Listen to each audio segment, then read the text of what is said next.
Suatu hari ketika papa pulang, ya namanya mungkin keluarga miskin ya, kami juga belum paham apa yang terjadi di keluarga saat itu. Tetapi saya sering lihat mereka bertengkar gitu ya. Oh, sering ribut. Ya sering ribut, tapi mama suatu hari malam-malam itu mama sambil jahit baju, nangis gitu. Saya nanya, "Mama kenapa nangis?"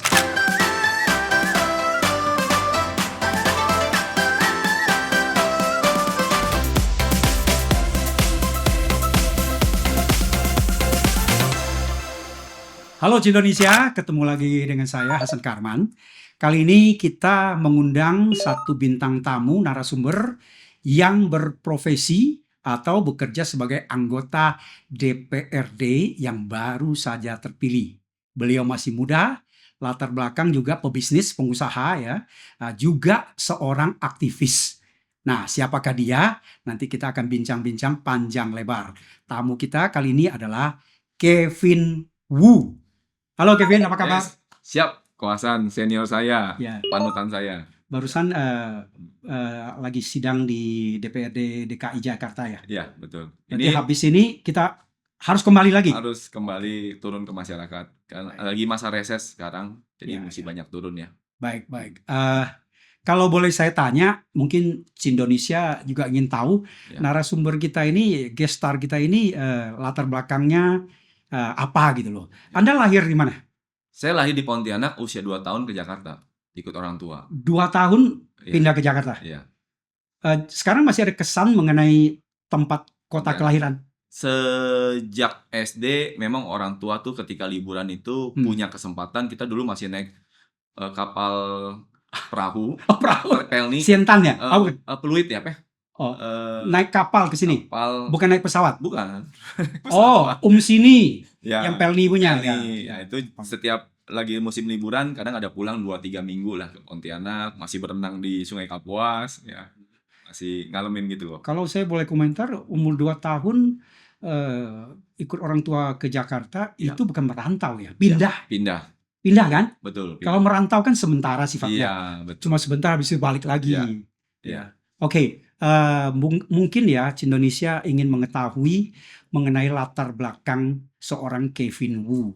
Kevin ini berasal dari keluarga apa sih? Maksudnya orang tua, orang yang sangat berada, kaya raya gitu. Karena prototipe orang yang salah terhadap Cindo adalah kaya, Ya. pedagang, pengusaha. Nah, Iya. Kevin ini gimana? Masuk jenis apa? Saya masuk jenis lahir di keluarga yang kaya secara mental.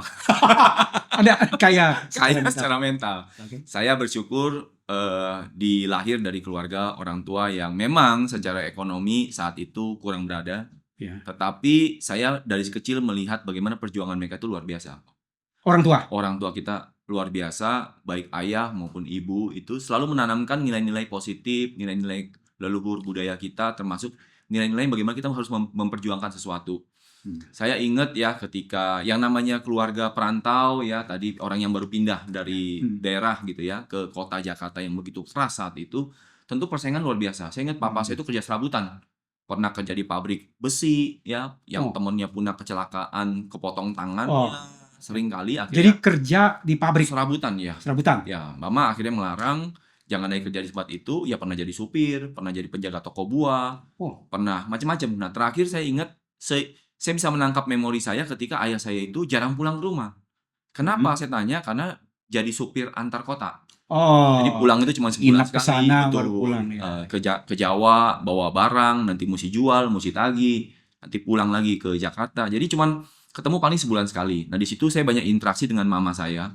Dan suatu hari ketika papa pulang, ya namanya mungkin keluarga miskin ya, kami juga belum paham apa yang terjadi di keluarga saat itu. Tetapi saya sering lihat mereka bertengkar gitu ya. Oh, sering ribut. Ya, sering ribut. Tapi mama suatu hari malam-malam itu mama sambil jahit baju, nangis gitu. Saya nanya, "Mama kenapa nangis?"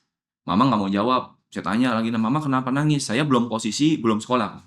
Umur Jadi, berapa kira-kira waktu itu? Sekitar 4-5 tahun lah. Oke. 5 tahun. Sudah Jadi cukup bisa ingat ya. bisa memahami. Jadi cuma masih belum paham kan kondisi keluarga. Nah, mama berhenti jahit, lalu mama bilang ke saya sambil nangis, "Kalau udah besar jangan miskin." Oh, apa? Kalau sudah besar jangan miskin. Oh. Jadi Miskin itu kelihatannya enak. mama itu menyesali karena susah Iya. dan miskin Iya. itu. Kami Oke, sebelum lanjut lagi. Ya. Anda berapa bersaudara? Hanya sendiri anak Ya, tunggal? saya anak ketiga dari 5 saudara. Ya, Jadi waktu pindah itu semuanya? semua. Jadi waktu itu saya ingat saya anak terakhir, baru adik saya itu lahirnya di Jakarta. Adik-adik saya lahirnya di Jakarta. Oh, jadi 5-6 saudara? 5 ya? 5. Jadi 5 ya? saya dari Pontianak, dan anak keempat kelima itu yang lahirnya di Jakarta. Tahun berapa itu? Saya 79 lahir, jadi sekitar 81 lah saya ke Jakarta. Oh, itu masih zaman susah itu. Iya. Ya. Oke, berarti memang masa-masa itu. Waktu itu tinggal di daerah mana, Kevin? Saya inget dulu pernah di Jelambar, kemudian yang saya juga pernah tinggal cukup berapa lama di Petojo ya. Petojo itu saya ingat betul rumah yang kami sewa, itu setengah tembok, setengah bilik bambu. Jadi pas lagi hujan itu ya keluar tuh lintah segala macam yang sangat geli lah. Jadi saya punya trauma tuh sebenarnya ngelihat lintah itu banyak banget itu ya. Nah kemudian juga di rumah saya ingat juga belum ada MCK. Jadi ketika kami ya kalau malam sakit perut ya kami harus ke depan jalan pinggir sungai ya disitulah tempat Seperti buangannya. orang di kampung zaman dulu. Iya, kita ngalamin kayak gitu kok. Oh. Jadi waktu itu ke Jakarta itu dikasih tumpangan rumah atau sewa? Sewa. Itu pun sewa? Sewa. Sewa dalam kondisi ya, kayak rumahnya kayak gitu ya. Ya tanda kutip kumuh ya. Iya, betul. Daerah itu kalau Anda masih kenang itu, kalau Anda pernah napak tilas nggak? Pernah. Kesana lihat gitu. Pernah, iya. Ya. Itu daerah Petojo waktu itu. Ya. Terus kondisi susah itu tanda kutip susah itu berlangsung sampai kapan? Ya, saya beruntung ya ketika suatu hari tante adik mama itu bilang ada satu kawasan baru namanya Sunter. Oh, itu masih awal-awal kan tahun 89 saya ingat saya tinggal ke Sunter itu. 89 itu masih banyak kangkung ya? Iya, rawa ya? Masih rawa. Di Sunter Blok C itu masih tanah merah. Di dekat Paradis itu masih kandang sapi. Oh, kandang sapi. Jalan kita yang 2 arah sekarang dipisahkan kali itu dulu 2 arah kok itu kok. Oh iya. Dulu 2 arah. Jadi saya ingat di Sunter itu tahun 89, lalu karena tante saya merekomendasikan di situ ada satu klaster banyak komunitas Tionghoa. Coba kenapa kita nggak coba merantau di sana? Misalnya pindah ke sana dan banyak pasar yang baru dibuka. Ya. Mama dulu di dekat Blok B itu ada di atas kali itu pasar Unyil atau pasar Bambu Kuning. Ya, pasar Unyil. Kayak gitu ya. Nah itu jadi di Blok B itu dah kita mulai jualan. Ya, Papa mulai jualan kue di sana. Jual kue Pontianak.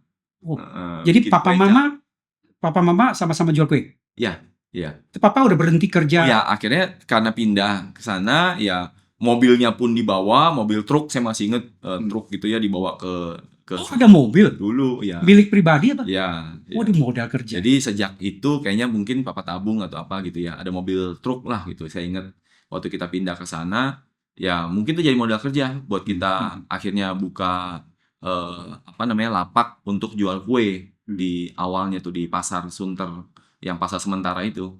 Oh, jadi juga pernah jualan di pasar Sunter? Iya. Kue juga? Kue juga. Bukan jual sayuran ya? Enggak, kue. Oke. Kue. Pagi itu ada kue cap makanan khas Pontianak ya, lalu kue-kue basah gitu saya ingat. Jadi mama pagi suruh kami, saya ikut juga pagi-pagi itu kami jam 3 pagi mesti sama koko saya bangun mesti giling getuk. Ya, dari singkong. Ya, di singkong. Itu kan jago dong Anda bikin kue? Ya dulu jago. Sekarang cuma coba aja. Jadi saya ingat betul yang paling menderita itu sebenarnya marut kelapa. Marut kelapa. Karena saya sering kena parut. Sayat ya, luka ya. Ya, kan kita waktu belum ada safety kan. Ya. Nggak ada pengaman. Itu kan tajam-tajam. Jadi kalau kita ngantuk udah kena tangan itu. Nah kan giling-giling itu juga. Saudara-saudara yang lain semuanya dengan Kevin ikut sekolah nggak? Sekolah. Jadi kami kan sekolah jam 7 pagi, biasanya jam 3. 5-5-nya sekolah? Iya. Oh, jam 3, jam 4 kita udah mesti bangun. Khususnya saya sama koko saya. Adik saya waktu itu masih kecil, dia nggak ikut bantu. Jadi abis kita udah beres-beres, papa jam 5, jam 6 ke pasar. Kami sempat tidur, kadang-kadang cuma sebentar. Lalu harus mandi, beres ke sekolah. Nah itu pulang sekolah, kami nggak main kok. Saya sama koko saya yang mesti bawa sisa kue yang nggak terjual habis. Karena kue basah. Itu malam atau besok pasti akan rusak.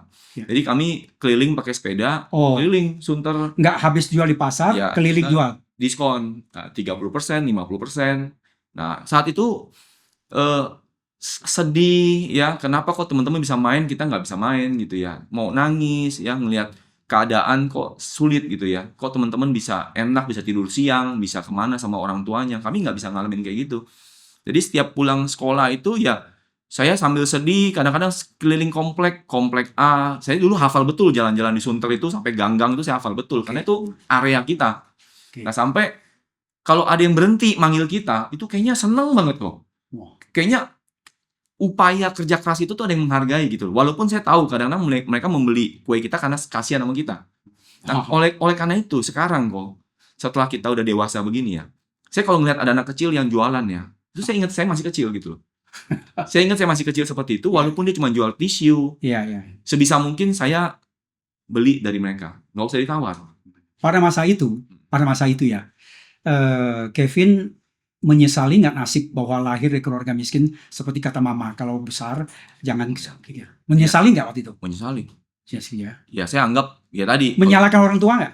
Saya nggak tahu siapa yang harus saya salahkan. Tapi ketika saya mengenal konsep agama, ya saya pernah menyalahkan Tuhan. Saya pernah menyalahkan kok saya dilahirkan dalam kondisi yang kayak gini, kok seperti nggak adil gitu. Iya. Dan saya percaya yang seperti saya ini bukan saya sendiri gitu.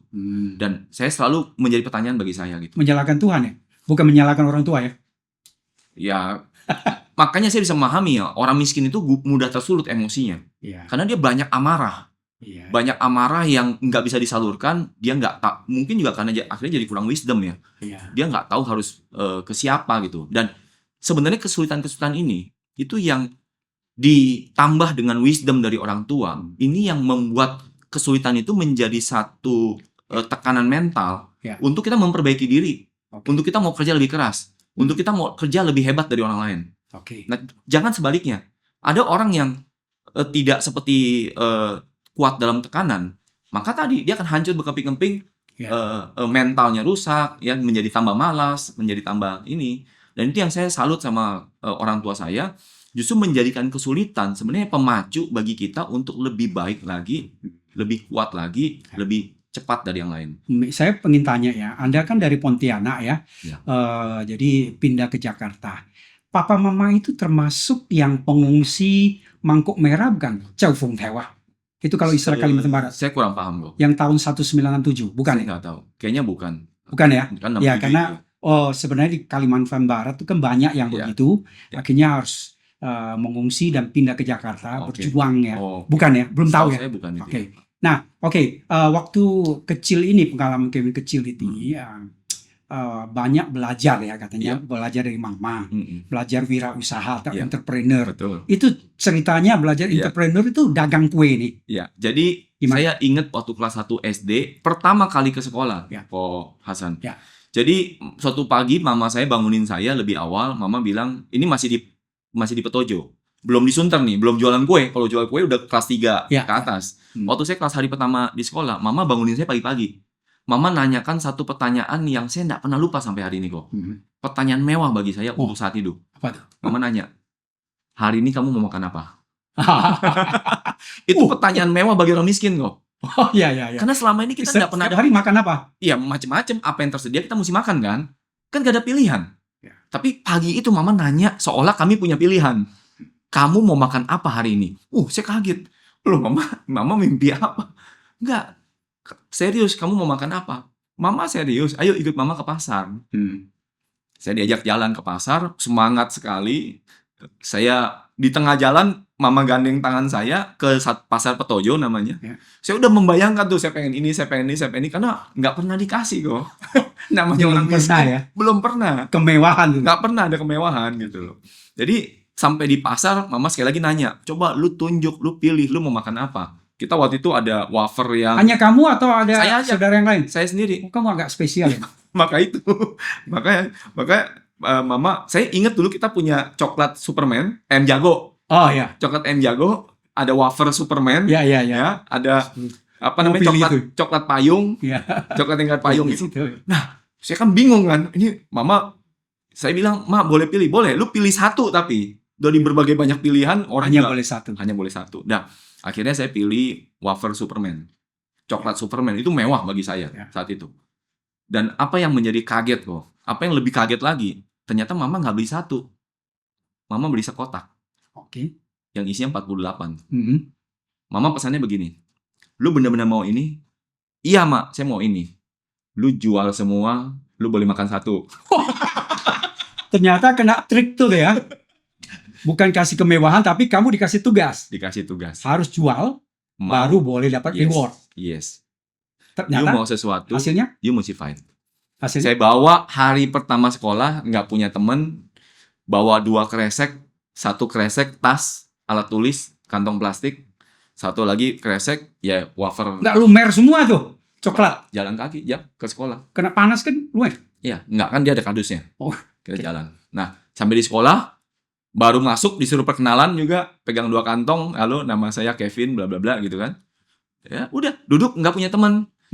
Hari pertama pulang ke rumah, mama marah. Kenapa nggak jualan? Takut, mak. Nggak punya temen, mak. Mama motivasi lagi. Masih mau nggak? Masih. Besok bawa lagi, jualan lagi. Hari ketiga kok. Hari kedua belum jualan. Hari ketiga temen Nggak laku ya? nggak laku, nggak berani ngomong, nggak Sedih bisa ya? jualan. Sedih nggak? Sedih. Oh. Lihat pas lagi makan siang, teman-teman buka nasi kotak, kan ada kotak bawaan, ya kita nggak bawa apa-apa. Nggak kejual waktu bawa pulang tuh diumpetin, disembunyikan, biar mama nggak tahu atau gimana? Ya, lapor ke mama nggak? Masih serba takut ya, masih namanya anak 1 SD kan, hari Ya. pertama sekolah, ya kami juga nggak tahu cara berbohong gimana, ya kita nggak tahu. Oke. Jadi ya bawa apa adanya. Pulang ke rumah ya mama marah. Oh. Cuman dimotivasi, marah itu dimotivasi. Ya. Bukan dipukul sebagai hukuman, tapi dimotivasi. Lu masih mau nggak? Mau. Jualin. Jadi kesulitan tadi memaksa kita untuk lebih kreatif, lebih cerdas, lebih berani. That's Jadi the point. itu yang Kevin bilang bahwa bagaimana filosofinya, everything is possible. Yes. Segala sesuatu tuh mungkin kalau kita mau Kalau berusaha. kita benar-benar mau. Yes. Dan ini kamu terapkan dalam hidup. Dan itu saya dapat dari kehidupan yang memang keras, tapi oleh kebijaksanaan orang tua itu dijadikan satu solusi untuk menjadi jalan keluar. Bukan untuk bahan untuk kita terus mengeluh. Baik, sekarang Anda kan sudah menjadi anggota DPRD DKI Jakarta. Nah, syarat minimum Dewan itu kan sekolah SMA ya, Iya. tingkat SMA ya, LSTA ya. Iya. Nah, pendidikan Anda di Jakarta itu sampai jenjang apa? Saya sarjana 1, S1 ekonomi. Orang tua yang biayain atau kamu? Orang tua. Jadi saudara yang lain? Oh, semua kakak saya yang paling besar kuliah, tapi karena kena kasus 98 dia berhenti kuliah, dia ke Amerika. Oke. Sempat melanjutkan sebentar, tapi setelah itu nggak lanjut lagi. Kakak saya yang kedua yang tidak melanjutkan sekolah, tapi karena dia lebih banyak bantu orang tua. Saya dan adik saya, 3-tiganya kita sarjana, lulus semua. Wah, hebat ya. Iya. Berarti orang tua visinya jauh ke depan ya. Yes. Sebagai Anda apa dari subsuku Cindo apa nih? HK ya, HK orang tua ya? HK. Ya. Mama. Berarti ya HK itu punya semangat namanya HK Cinsin. Oh. Cinsin itu semangat orang HK yang ulet, yang pantang mundur, bandel, Ya, ulet. gigih. Ya sekarang masih bisa bahasa HK ya. Han Hiao Kong. Han Hiao Kong ya. Han Hiao Kong. Masih bisa ngomong ya. Han Hiao masih bisa Itu ngomong. ceritanya gimana kalau biasanya anak-anak kan umur 2 tahun pindah ke Jakarta, Iya. biasanya udah hilang nggak bisa ngomong. Ya, orang tua masih membiasakan di rumah masih bicara dengan HK, Fa setiap hari ya di rumah. Bahkan beberapa juga sering pakai Mandarin, tapi kan karena kita lebih nyaman pakai HK ya masih jawabnya dengan HK gitu loh. Jadi Anda berhasil mempertahankan masih Ya. bisa HK karena orang tua biasakan, Ya. kemudian berhasil mengecap jenjang pendidikan sampai Yes. S1 selesai. Iya, betul. Luar biasa ya. Ya. Nah, saya tahu papa mama kamu itu Kevin, Ya. saya kenalnya ya, kenal. Ya. Itu jualan nasi campur Betul, bubur. bubur. Itu gimana hijrahnya itu? Iya. Dari jualan di pasar kemudian Betul. jadi bisa nasi campur. Saya Ya. ingat tuh panggangannya enak, Betul, ini ya. enak. Ya. Itu belajar dari mana atau memang dari mana? Vacuumnya lagi ya. Ya. Bukan ya. Jadi memang inilah momen ketika kita rubah nasib ya. Tadi yang Ko Hasan bilang Ya. itu yang benar kita alami, itu memang ulet ya. Selalu dalam kesulitan kita mau terus mencari jalan. Dari ketika kita tadi jual kue ini bertahun-tahun nggak ada lebih, cuma untuk cukup kehidupan sehari-hari kan. Kami keluarganya 5 anak ya. Pas-pasan gitu. Ya? Pas-pasan aja, bisa melewati hari aja. Jadi karena untung kue juga tipis, kadang ada resiko rusak kan orang nggak tahu. Iya. Kadang kita nggak pakai pengawet 2-3 hari udah pasti beda. Basi, ya. Udah pasti beda. Nah jadi apalagi bahan yang berbahan kelapa itu pasti sore udah bau. Oh, udah asem. Ya. Dulu saya paham betul lah dengan kue gitu ya. Kue Karena basah. memang kue basah. Karena memang kita sehari-hari di bidang itu gitu. Mm-mm. Nah, sampai satu hari juga di Sunter karena komunitas Pontianak dan Tionghoanya berkembang, satu makin banyak orang masuk ke sana, dikasih ide juga, udah nih kita coba bikin tempat kaki lima, dagang kaki lima di Paradis. Itu kan awal-awal komunitas Tionghoa Kalimantan berkumpul di sana ya. Iya. Nah, di situ ada yang jual mie, kepiting, ya ada bakso afung, Ya, punya ya. ponakan tuh, ya dan lain Sana sebagainya. itu pusat jajanan Pusat. Kalbar banyak ya. Betul, di awalnya kan begitu, tahun 90 awal ya. Ya. Nah, akhirnya papa juga ikut mengadu nasib lah dengan masih mempertahankan lapak yang ada di pasar, tapi juga papa coba expand untuk buka tempat makan itu di kaki lima. Ya. Dan karena nggak ada karyawan ya kami semua sebagai karyawan. Ya. Saya ngalamin waktu itu juga sampai jadi kita yang sampai sekarang masih menjadi trauma buat saya, karena masih SD waktu itu kok. Saya harus cuci piring itu yang kualinya besar-besar ya. Yang berminyak-minyak gitu ya, itu dan di tengah malam digigit nyamuk. Dulu kami jualan apa namanya? Sunter banyak nyamuk. Wah, dulu luar biasa. Kita yang namanya jualan bubur itu kan sampai jam 4 pagi. Oh iya, sampai subuh. Ya, jam 2 pagi, jam 3 pagi kami beres-beres tuh sampai jam 4 pagi kok. Di ruko-ruko Betul. Sunter itu? Iya, di pinggir pom bensin itu kan. Iya. Pom bensin, Sunter Oke. Paradis 1. Iya. Nah, itu kami kalau udah beres-beres ya kan orang udah pada pulang, udah tengah ngantuk-ngantuk, jam 4 pagi kan. Kadang kami mesti dorong gerobak sampai ke rumah kan, tinggal dulu di Blok B. Besok sekolah lagi? Besok sekolah lagi. Oke. Nah, jadi memang pas saya kan juga pernah sekolahnya siang. Jadi kalau pas ke bagian siang ya bisa sampai malam. Oh, oke. Kalau yang sekolahnya pagi biasa sampai jam 10 jam 11 bantunya. Jadi ada shiftnya. Bukannya waktu itu sudah ada pegawainya? Waktu itu berarti udah berkembang. Waktu Kohasan ketemu udah berkembang. Udah berkembang itu kayaknya Kohasan ketemu kita udah punya ruko malah. Iya, saya punya ruko ya. Punya ruko. Karena saya tahu salah satu yang kerja itu jadi teman saya, orang Dayak. Oke. Ya, benar ya? Ya, betul. Oh, berarti usaha itu. Nah, Berkembang. ceritanya gini, saya ingin tahu dari mana papa mama bisa, kan nasi campur bubur Betul. tidak bisa serta merta bisa Betul. keahlian itu ya, Betul. masak itu. Betul. Itu dari mana? Itu udah keuletan. Banyak tanya, banyak belajar, try error. Produk pertama nggak sempurna, ya ada selalu membuat, lalu minta orang feedback, kita mau membuka diri. Saya ingat juga bukan cuma kami, contoh pisang goreng yang sekarang terkenal tuh, Iya. Koafong. Oh iya. Itu juga dulu bukan jualan itu, dia dulu jual kue cap. Kecap, ya. Cuman karena begitu dia setiap dia goreng, dia tanya kita, gimana rasanya? Kita ngasih masukan, dia mau dengar. Oke. Nah, banyak dari kita Ya. merasa diri kita pintar, Ya. diri kita hebat. Ketika ada feedback, kita malah marah sama yang kasih feedback. Ya. Nah, ini sebenarnya sifat mental yang kurang baik. Ya. Justru saya belajar dari orang tua saya, dari orang-orang berhasil. Ketika kita mau terus memperbaiki diri, orang kasih masukan ya terima gitu, ditampung gitu. Nah, sekarang kan berarti perjuangan ini luar biasa ya. Satu langkah makin naik dan ya relatif akhirnya bisa masuk cukup enak lah. Ya. Nah, saya ingin tanya sekarang papa mama masih jualan? Papa mama pensiun, sekarang papa udah sekitar 78 tahun, mama 73 tahun. Oh, Jadi udah bahkan sejak 60-an sebenarnya kita udah minta mereka udah berhenti. masih sehat ya? Sehat. Ada yang lanjutkan usahanya? Ada koko saya yang kedua. Nah, dia Saya lupa ya namanya apa, bubur Amen.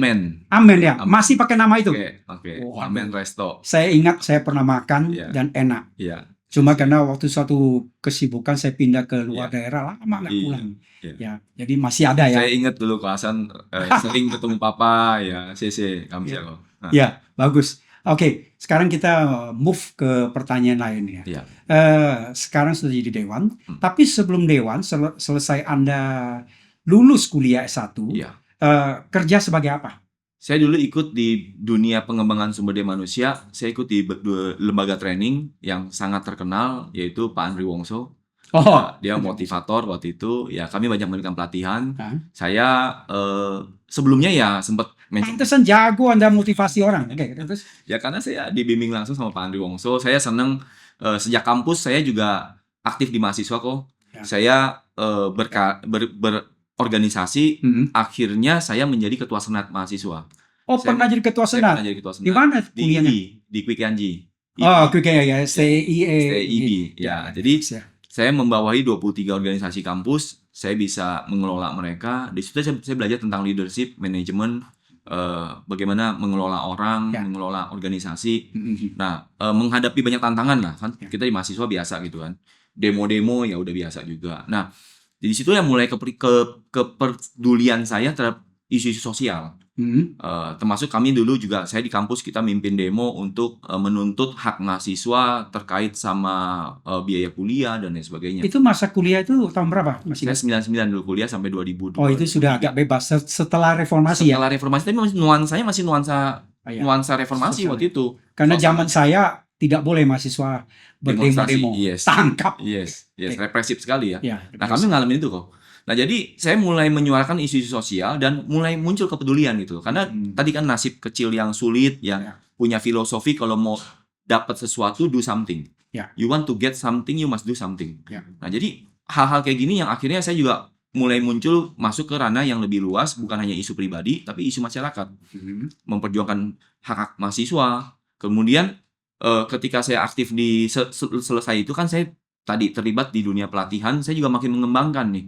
Saya belajar ilmu tentang motivasi dari Pak Andri Wongso, ilmu tentang pikiran, Ya. ilmu tentang hipnoterapi dan lain sebagainya. Bahwa potensi manusia itu sebenarnya luar biasa. Ini hipnoterapi, jangan hipnotis saya.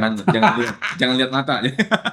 Jadi pikir-pikir berarti Anda menciptakan lapangan kerja sendiri, atau apa pernah kerja di perusahaan? Kerja, pegawai? saya pernah kerja di sekuritas. Oke. Jadi sebelum ketemu Pak Andri itu saya kerja di sekuritas, saya pernah kerja di restoran di mall gitu ya. Oh iya, oke.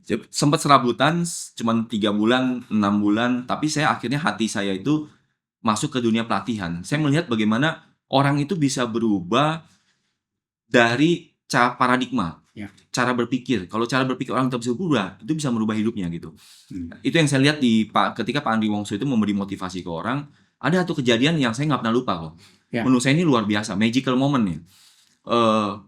Banyak orang bilang, oh karakter saya udah demikian puluhan tahun, bagaimana ikut motivasi seminar 2-3 jam, 2-3 hari bisa merubah hidup saya. Ya. Kan sering kita ketemu kayak gitu. Ya. Ternyata saya sering menemukan, ketika saya mendampingi Pak Andri Wongso itu, ada satu anak yang saya masih ingat sampai sekarang itu, dia dulu atlet PON ya? bulu tangkis. Bertangkis. Dia dapat beasiswa kuliah di Balikpapan, tapi karena satu dan lain hal dia terjerumus ke narkoba. Akhirnya beasiswanya dilepas, lalu dia terkatung-katung tinggal di pinggir jalan. Waktu kami datang memberi seminar, orang itu datang dipaksa sama temannya, dibelikan tiket untuk datang ke seminar Pak Andri agar hidupnya berubah. Dia dulu di paling belakang. Dia mendengar motivasi, tapi karena getaran dan konten yang disampaikan oleh Pak Andri itu begitu mengena, apa yang terjadi setahun kemudian? Berubah. Setahun kemudian kami datang ke sana kok. Kami tidak kenal siapa orangnya, tapi dia menyambut kami itu di bandara dan dia berlutut cium kaki ke Pak Andri Wongso sambil nangis. Oh gitu. Dia peluk, dia bilang, Pak, Bapak nggak kenal saya, tapi tahun lalu Bapak kemari saya masih pecandu narkoba, masih tinggal di pinggir jalan. Sekarang Pak, setelah ikut seminar Bapak tahun lalu, sekarang saya menjadi pengusaha dengan 7 cabang warung bakso. Oh, malah jadi pengusaha ya? Dalam waktu setahun. Enggak jadi atlet lagi ya? Jadi motivasi bisa merubah total pandangan dan keadaan seseorang yang terpuruk. Yes. Nah, dalam konsep yang lebih keren ya, Stephen Covey itu mengatakan namanya paradigm shift. Ya. Ilustrasinya itu kayak seperti kapal pesiar. Kalau kita mau menggerakkan kapal pesiar itu belok, sebenarnya kuncinya cuma di kemudi. Itulah paradigma kita. Kalau kemudi kita belok, itu kapal akan belok gitu. Seluruh tubuh pergerakan kita, perjalanan hidup kita, nasib kita itu bisa berubah kalau kita tahu paradigma kita. Nah, inilah yang disebut paradigm shift gitu. Nah, dalam dunia motivasi ya seperti itu. Jadi jangan kita skeptis ya. Oh, orang kasih nasihat kita nggak bakal berubah. Enggak. Kalau dia tepat masuk, bisa keinjek ke bawah sadarnya dia, orang itu bisa berubah gitu. Nah, inilah yang saya cukup geluti waktu itu. Saya belajar juga setelah dari Pak Andri Wongso, saya menggeluti lagi dunia pelatihan. Saya berlabuh lagi ke grupnya waktu itu. Sekarang saya lebih ke arah marketing management. Saya gabung sama timnya Pak Handi Irawan di Frontier. Dulu beliau ada majalah marketing. Saya bergabung di timnya tersebut. Saya mengelola kegiatan yang sifatnya BTL ya, Below the Line Activities. Kita bikinnya event. Saya banyak program aktivasi buat Yamaha, Nokia waktu itu. Nah, saya direktur di sana. Kemudian ya saya mengelola tim untuk bikin kegiatan top brand ya dan lain sebagainya. Nah, itu jadi beralih dari dunia soft skill, motivasi, saya pindah ke dunia yang sifatnya lebih ke hard skill marketing. Nah, di situ saya juga banyak belajar sama Pak Handi Irawan, belajar tentang marketing, tentang konsep inilah. Sangat related ya antara Yes. ilmu motivasi dengan marketing. Ya, bisnis gitu kan. Saya ingin tanya ini, Anda sudah berkeluarga? Sudah, masih kelihatan bujang ya? Ya, kan udah punya berapa putra? Sudah 3 putra. 3 ya, luar biasa ya. Nah, oke, di samping profesi tadinya di dunia pelatihan, kemudian sekarang marketing, Anda kan aktif sebagai aktivis kemasyarakatan. Gimana bisa sambil bekerja bisnis begini dengan aktivis? Karena kan 2 hal yang berbeda. Iya, betul. Gimana ceritanya? Jadi secara atau gini, ketika jadi aktivis itu masih mahasiswa. Iya. Setelah nggak mahasiswa lagi nggak aktivis. Gimana ceritanya? Banyak yang terjebak dalam situasi seperti itu. Karena ketika kita udah lulus kuliah kan kita udah punya banyak problematika. Ya, kita mau menikah, kita mau mikirin keluarga kita, orang tua kita. Jadi alokasi waktu kita kan pasti kebanyakan untuk hal-hal seperti itu. Sehingga kegiatan-kegiatan yang sifatnya sosial, kemasyarakatan pasti akan berkurang porsinya. Nah, tetapi inilah tantangannya. Kalau memang di satu sisi memang saya sempat meninggalkan kegiatan seperti itu karena saya mesti mengejar karir saya, saya mesti mempersiapkan rumah tangga saya dan lain sebagainya. Tetapi ada kalanya ketika kita melihat situasi di masyarakat yang terjadi, ada panggilan hati, Pak. Terjadi kasus seperti yang kita pernah tahu, masalah Budabar. Ya. Nah, itu baru mau tanya. Simpan dulu. Coba saya tanya. Nah, jadi situasi-situasi di masyarakat tetap berkecamuk ya. Kadang di hati saya karena kan saya mengalami situasi ketika masih kecil itu kena dampak sosial yang penuh tekanan gitu ya. Kemudian di mahasiswa di era-era remaja saya juga banyak terlibat dalam kegiatan kemasyarakatan gitu. Nah, ketika kita dewasa juga ternyata kan masalah itu nggak hilang gitu. Cuma kadang-kadang ada yang peduli, ada yang nggak peduli aja gitu. Nah, karena kami tetap juga ada fokus ke pribadi dulu, ke bisnis dulu, tetapi situasi yang tidak nyaman di masyarakat ini kan terus kita saksikan lah gitu. Oke.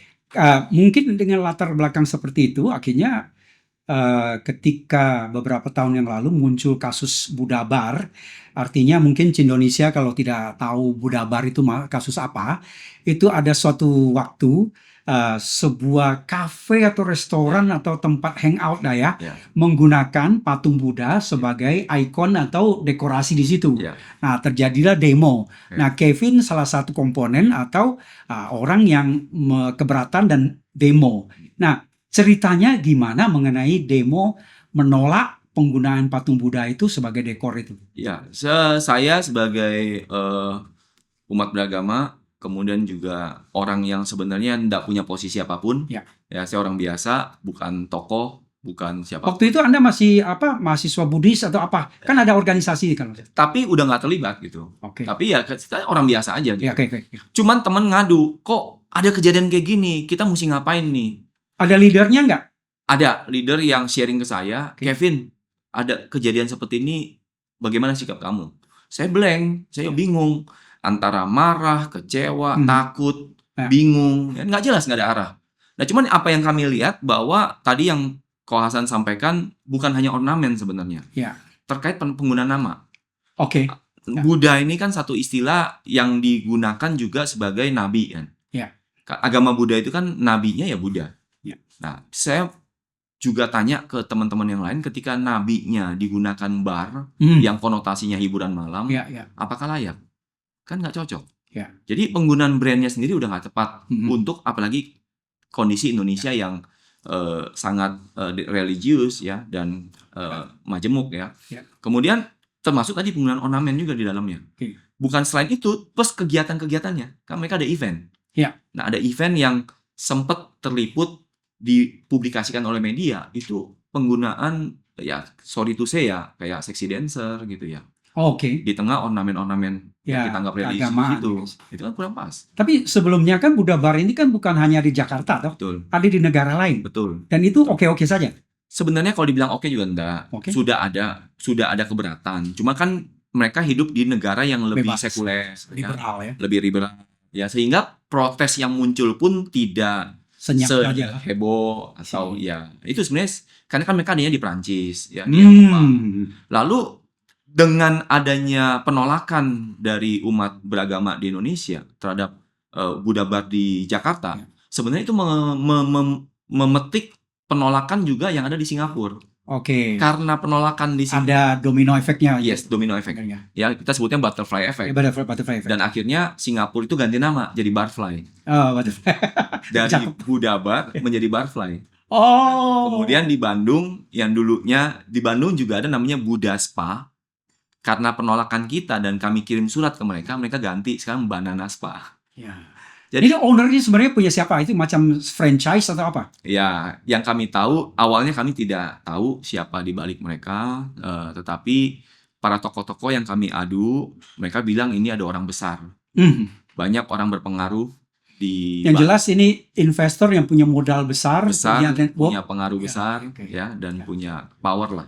Oke. Nah, tetapi kami juga dihadapkan oleh senior-senior kami ini dibilang begini, Pak Hasan. Dia bilang, Kevin, kalian dan teman-teman ini nggak akan bisa menang. Karena kalian itu kayak telur, mereka ini kayak tembok. Bagaimana telur bisa menghancurkan tembok? Saya bilang, ini bukan masalah benar atau salah. Iya. Ini bukan masalah menang atau kalah. Ini masalahnya benar atau salah. Kalau kita melihat secara di depan mata kita ada sesuatu yang salah dan kamu diam, bagi saya kamu ikut menyetujui. Kamu ikut bertanggung jawab atas kesemena-menaan itu. Tetapi kalau kamu berani bersuara benar adalah benar dan salah adalah salah, itu kamu udah do something gitu. Iya. Kamu udah berani bersikap gitu. Dan itu yang saya sampaikan ke teman-teman dan kita terus berjalan. Perjuangan ini tidak mudah, banyak tantangan, banyak hambatan, banyak hal-hal yang memang serba sulit lah. Tapi karena konsistensi tadi keuletan dengan niat dan motivasi yang benar, akhirnya kita bisa perjuangkan itu dengan benar selama 2 tahun. Oh, Kita mulai dari- walaupun di belakangnya banyak orang kuat tanda kutip, akhirnya berhasil. Kita cabut mereknya. Lama sekali ya? Luar 2 biasa. tahun ya? 2 tahun. Kita cabut mereknya di Dirjen Haki, itu pun prosesnya panjang. Kita PTUN kan izin-izin Oh, sampai digugat juga ya? kita gugat izinnya. Jadi bukan cuma demo, tapi kami juga melalui jalur hukum. Kami juga perdatakan mereka. Sebenarnya putusan hakim itu mereka harus ganti rugi, tapi kami bukan mengejar uangnya kan. Ya. Kami tidak mengejar uangnya, kami tidak menuntut pembayaran ganti rugi, tapi kita minta mereka tutup secara operasional dan ganti namanya aja. Dia mau buka usaha silakan, tetapi janganlah menyinggung perasaan umat beragama di Indonesia gitu loh. Saya mewakili Indonesia ini Ya. untuk bertanya ini. Untuk menggugat ini apalagi prosesnya 2 tahun ya? Ya. Di Ini termasuk- belakangnya ada sponsor nggak nih? Kan biaya perlu biaya. Betul. Proses hukum di Indonesia Betul. ini nggak Betul. murah.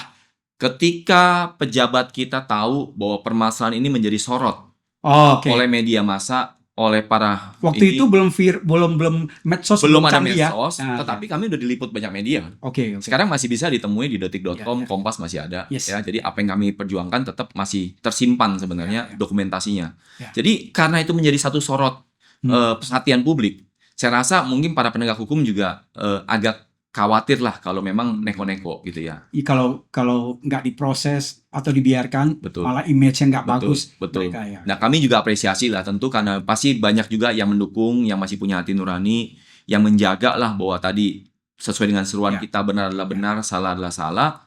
Ya, kita juga mesti percaya aparat hukum kita juga masih punya hati nurani. Tahun ya. Betul. Itu tahun berapa ya kejadian itu ya? Awal mula kita proses di 2008 dan putusan terakhir sampai penutupan operasional itu di 2010. Anda sudah tamat kuliah? Sudah. Sudah Saya kerja? kuliah, udah. Makanya itu saya meninggalkan banyak pekerjaan saya. Iya. Ya, saya banyak mengorbankan waktu, tenaga. Mungkin perkembangan selanjutnya setelah Anda banyak pengalaman aktif, protes, demo, dan lain sebagainya. Apa mungkin ini latar belakang akhirnya Anda terjun ke politik praktis? Ya, jadi ini ada sangat terkait ya. Ya. Jadi saya ingat perkataannya Steve Jobs yang judulnya Connecting the Ini Dots. banyak baca para inspirator ini. Oke. Ya, saya ingat bahwa kadang-kadang setiap satu fase kehidupan kita, Ya. kalau kita ngalamin itu ada kan hidup yang sulit, kerja segala macam itu juga susah. Ya. Jadi sepertinya nih waktu kita mengalami kayaknya sulit. Tapi kalau kita ngeliat ke belakang itu jadi satu garis lurus. Ada hikmah, pasti Betul. ada poin, ada. Yes. Dan bahkan akhirnya kita mensyukuri. Ya. Oh, saya pernah kayak gini ya, saya syukuri. Ya. Dan kan semakin bertambahnya usia kita bisa bertambah wisdom ya. Bahwa akhirnya kita tahu bahwa ini adalah satu kehidupan yang memang sedang dipersiapkan. Proses ya. Dan apa yang pernah saya lalui, pernah saya advokasi, ternyata ini menambah Jam terbang. jam terbang, perbendaharaan, Ya. kasus, ya wawasan, networking. Ya. Akhirnya sepertinya dipersiapkan gitu. Ya. Jadi setelah satu kasus Budabar selesai, lalu yang lain-lain. Kalau ingat lagi 2 tahun yang lalu masalah Roy Suryo, masih ingat? Oh iya. Ya, yang juga ya rupang Buddha, Borobudur yang wajahnya Jokowi lalu tambahin teks ya. Bukan hanya gambar loh, tapi ada teksnya juga. Nah, itu kan juga kena pasal undang-undang ITE. Tapi itu cepat selesai ya. Itu karena juga atensi kan? Karena juga disorotin kan media kan. Nah, itu termasuk cepat. Dan itu juga termasuk. Jadi itu kan yang disorot media. Masih banyak kasus yang kami tangani yang tidak disorot media. Ya makanya memang kita tidak semua kasus bisa dipublikasikan kan gitu. Nah, akhirnya banyak kawan-kawan yang mengeluh, mengadu, baik itu kondisi yang kayak gini, Hasan. Jadi bahkan kadang bukan urusan kita, tapi karena ini kami sedang menangani saat ini sedang berlangsung. Ada penganiayaan seorang wanita yang dihajar habis-habisan sama pasangannya. Itu mengadu juga ke saya. Ini sedang kita tangani nih. Ini kita mau. Karena pengalaman latar belakang ini yang mungkin membuat Kevin berpikir lebih baik saya masuk ke suatu wadah yang bisa menjadi wadah untuk ini, bukan gitu? Ya. Jadi tadi ketika saya kilas balik, saya melihat kayaknya ini sedang satu fase dipersiapkan menuju ke posisi di mana saya bisa punya pengaruh dan kekuasaan untuk bisa menyelesaikan banyak permasalahan orang lain. Jadi bukan hanya menyelesaikan permasalahan kita sendiri. Jadi bukannya Anda malah alergi dengan politik? Enggak. Justru karena gini, Anda kan Cindo. Tionghoa Indonesia masa lalu itu alergi dan trauma dengan politik. Betul. Saya juga dipesankan begitu sama orang tua. Jangan ke politik, jangan ikut campur, bla bla. Tapi tadi kan paradigmanya. Situasi di lingkungan sosial kita seperti itu. Kalau kita terus menjaga jarak, kita terus menghindar, kita akan terus jadi korban. Kita hanya menjadi kambing hitam. Tapi pembelajaran yang saya alami justru kita harus masuk ke dalam sistem untuk merubah sesuatu itu dari dalam, bukan dari pinggir, dari luar pagar berteriak atau yang nggak punya memberi dampak. Tapi kalau kita mau masuk ke dalam, kita bisa bersuara lebih lantang, bisa lebih kontrol. Ini dasarnya Anda akhirnya ikut masuk ke politik praktis ya. Nah, pertanyaan saya berikutnya lagi, kenapa Anda memilih PSI? PSI kan? PSI. PSI singkatan apa? Partai Solidaritas Indonesia. PSI. Jadi sebelum ke PSI saya juga bernaung di. Bukan promosi PSI ya. Bukan. Tapi PSI ini kan satu partai yang progresif ya. Saya melihat idealismenya juga sesuai dengan apa yang kami perjuangkan selama ini. Dua isu utama yang diangkat PSI ketika saya bergabung. Yang pertama adalah anti korupsi. Yang kedua anti intoleransi. Jadi kami terdepan untuk isu-isu itu. Itu isu seksi sekali yang sangat diinginkan oleh masyarakat yang tidak ketemu pejuangnya. Dan PSI sampai sekarang masih yang saya tahu satu-satunya partai yang menyuarakan untuk menggolkan undang-undang penyitaan aset buat para koruptor. Dan sebenarnya sih bukan tidak ada pejuangnya, banyak pejuangnya. Tapi kayaknya gregetnya perjuangan ini kurang ya. Mungkin ya. Memang termasuk Pak Hasan nih. Pak Hasan sebagai ikon dan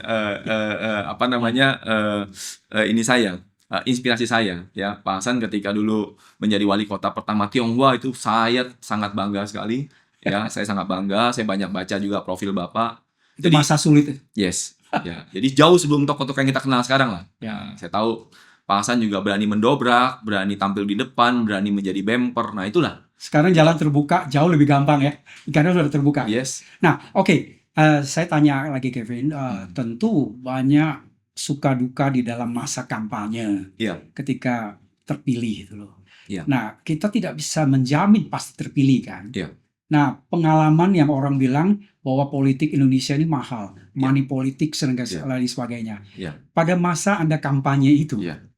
Anda menghabiskan berapa budget? Boleh kasih bocoran? Kalau nggak mau jawab nggak apa-apa.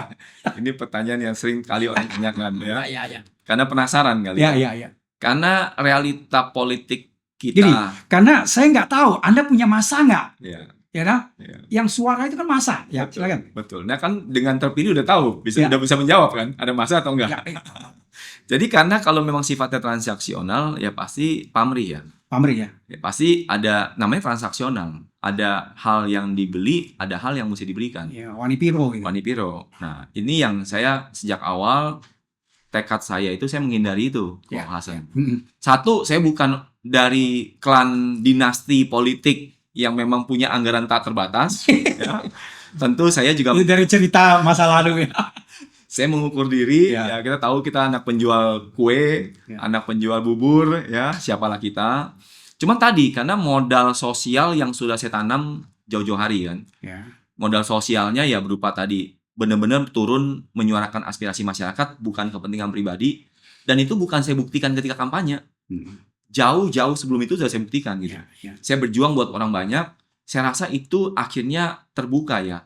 Saya percaya masih banyak orang yang memilih bukan karena uang. Mm. Itulah teori saya. Masih ada orang Yes. seperti ini, orang baik Ya. masih ada. Ya. Orang yang nuraninya Yes. masih bersih masih Yes. ada. Oke. Saya mendapat satu laporan survei bahwa efektivitas dari money politik setiap tahun semakin berkurang. Kenapa? Karena masyarakat kita semakin teredukasi. Alhamdulillah. Puji Tuhan. Di masa-masa awal, memang efektivitas money politik yang berupa serangan fajar ya, Gila-gilaan ya. itu luar biasa dan itu mungkin mendekati 90-80%.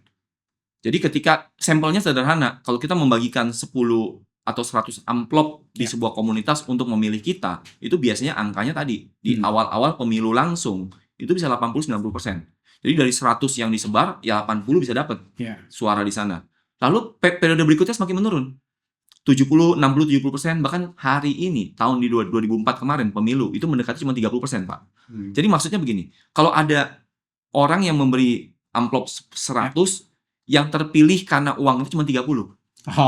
Sisanya 70. Kapok ya. Yes. Yes. Harus bikin kapok gitu. Yes. Supaya lama-lama politik kita sehat Lebih dan bersih. menghasilkan figur-figur yang benar-benar Benar. mewakili rakyat. Benar. Nah, saya mengambil celah di yang 70% orang memilih bukan karena uang itu, Iya. Pak Hasan. Oke. Nah, itulah yang saya jadi juga harap ke situ. Ya. Karena mungkin udah basic pengalaman dulu sebagai motivator, Ya. pelatihan itu tahu ya. Ya. Oke. Dan ngapain saya harus berjuang di 30% yang jor-joran? Jadi caleg A ngasih 1, caleg B ngasih 1,5, caleg C ngasih 2, caleg D ngasih 4 dan seterusnya kan? Ya. Nggak ada habisnya. Sedangkan yang diperebutkan ya. Dan isunya katanya ini seluruh Indonesia kena wabah ini ya. Ya, saya dengar begitu. Kayak pandemi aja. Yes, that's why saya mencoba cara lain. Ya. Saya sadar tadi kami juga bukan datang dari orang yang mau mendapatkan jabatan ini dengan all condition semua. Jadi pemilih Anda ini yes. adalah pemilih yang fanatik dan yang benar mengenai memahami visi misi Ya. Kevin. Ya. Ya, jadi bukan karena Wani Piro gitu. Yes. Saya mengusung tema kemarin politik kebajikan. Oke. Jadi kita mau memperjuangkan sesuatu yang baik dengan cara yang baik. Siap. Jadi selamat bertugas ya. Saya mengawasi Anda. Siap. Jangan sampai error ya. Siap. Nah, oke, saya akan beralih lagi pertanyaan berikutnya lagi. Ya. Sekarang agak lain gini. Ya. Kevin sebagai Cindo, Ya. Chinese Indonesia atau Tionghoa Indonesia yang lahir di sini, mengenai masalah diskriminasi pernah merasakan nggak? Pernah lah. Pernah. Bagaimana Anda menyikapi diskriminasi? Ini kejadian tadi ketika kami harus tinggal di lingkungan yang Ya. memang kita sebagai minoritas ya. Ya. Dimana saya ingat sekali waktu pertama kali tiba ke Jakarta kan situasi kita tidak mengenal ya. Oh, justru awal. Oke. Awal. Jadi ya, di masa-masa itu ya saya ingat di lingkungan keluarga rumah tangga lingkungan saya itu cuma sekitar mungkin 3 keluarga Tionghoa.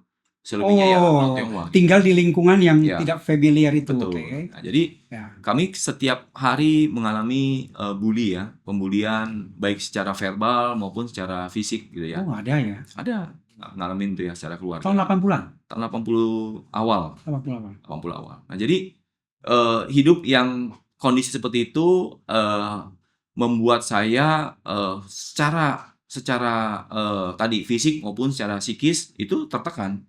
Oke. Nah, jadi cuma tadi sekali lagi karena budaya mama menjadikan kesulitan itu menjadi kesempatan untuk memperbaiki diri, justru bulian itu bagi saya itu memperkuat saya.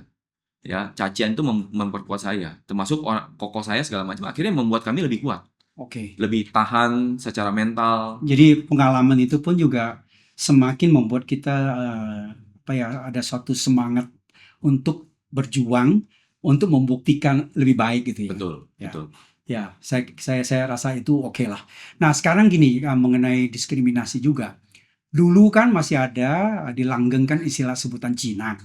Kemudian istilah Cina itu dihapuskan. Negara secara resmi menghilangkan istilah diskriminasi Iya. itu menjadi Tionghoa. Iya. Ini resmi. Nah, sekarang milenial ini marak menggunakan istilah Cindo. Ya. Nah, menurut Evin, Cina, Tionghoa, Cindo mana yang lebih suka?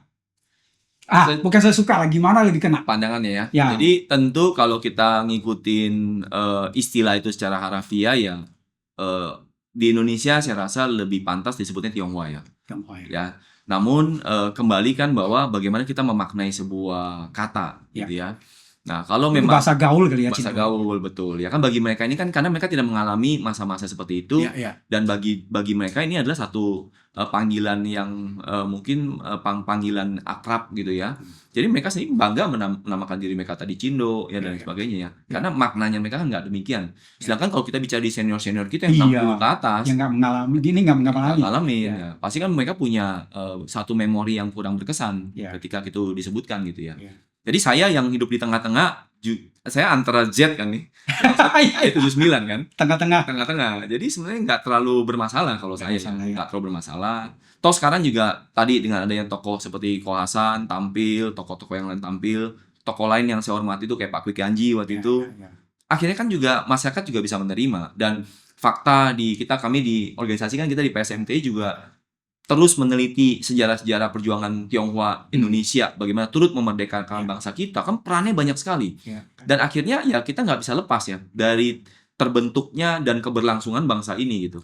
Jadi bagi kami akhirnya sih masyarakat lebih mudah terima saat ini karena kita menjadi bagian dari suku yang memang diakui di Indonesia gitu ya. Kevin, kita tak terasa kita Nggak mau berasa. hampir 40-an menit lebih ya. Luar biasa. Nah, ada satu lagi yang saya ingin tanyakan mengenai yang Kevin alami ya. Nanti dalam melaksanakan tugas sebagai anggota DPRD, sekarang pun sebenarnya sudah ya. Habis kita tapping ini pun Anda balik lagi mau sidang fraksi ya. Nah, di lingkungan Kevin atau Kevin sendiri mengenai budaya dan tradisi Tionghoa ini, ya Cindo ini, apakah masih melaksanakan? Misalnya merayakan hari-hari raya tertentu, masih nggak? Saya masih. Saya ingat orang tua bilang tuh ya, kemanapun kita pergi jangan lupa akar budaya kita. Saya juga udah sempat pulang, kita orang Hakka udah pulang ke Moyen. Di situ ada masih ada kampungnya? Masih ada kampung ya. Ada satu museum ya. Sebelum kita masuk ke museum itu di tengah-tengah ada sumur kuno. Yang dia bilang kemanapun kita melalang buana, jangan lupa tuh kembali minum ke asal gitu. Nah jadi sebenarnya kita tentu punya ilmu pengetahuan, pergaulan ya, tetapi bagaimana kita juga jangan lupa sama dari mana kita berasal gitu. Kan orang Tionghoa ini sangat kental sekali dengan leluhur ya. Jadi penghormatan terhadap leluhur tuh jangan ditinggalkan, karena adanya kita karena orang tua kita karena kakek kita dan seterusnya. Jadi kita ini lahir dari gen-gennya mereka, dan ini gen unggul. Kita jangan rendah diri. Ini gen yang luar biasa membawa wisdom ribuan tahun gitu ya. Kalau kita kembali ke sana itu luar biasa, dan kita bersyukur bisa lahir di Indonesia ya, juga terjadi akulturasi yang bagus sekali. Jadi menurut saya dimanapun kita berada tadi budaya, wisdom dan identitas kita itu jangan kita tinggalkan sih, harus kita bangga. Walaupun ya masih ada ya tradisi ini menelusuri akar dan lain sebagainya, tapi tetap Indonesia kan. Betul. Ya. Nah, saya juga ingin tanya, karena masih melaksanakan budaya itu, ada nggak keinginan untuk tahu atau menguasai, paham nggak kenapa ada tradisi hari raya itu? Iya. Sekarang ini semakin banyak sumber informasi, berbeda dulu dengan kita tahun 80, tahun 90 kan kita juga bingung. Ya. Kita mau tahu ini apa kan cuma berdasarkan dari orang tua kita. Ya. Nah, sekarang udah banyak selain orang tua, keluarga, ada pakar-pakar ya yang meneliti. Ya, sekarang dengan mudahnya kita bisa cari itu dengan di internet ya, di Google dan lain sebagainya. Dan saya bersyukur ya Mas, bagaimana konten-konten yang menarik seperti yang Pak Hasan juga lakukan ya.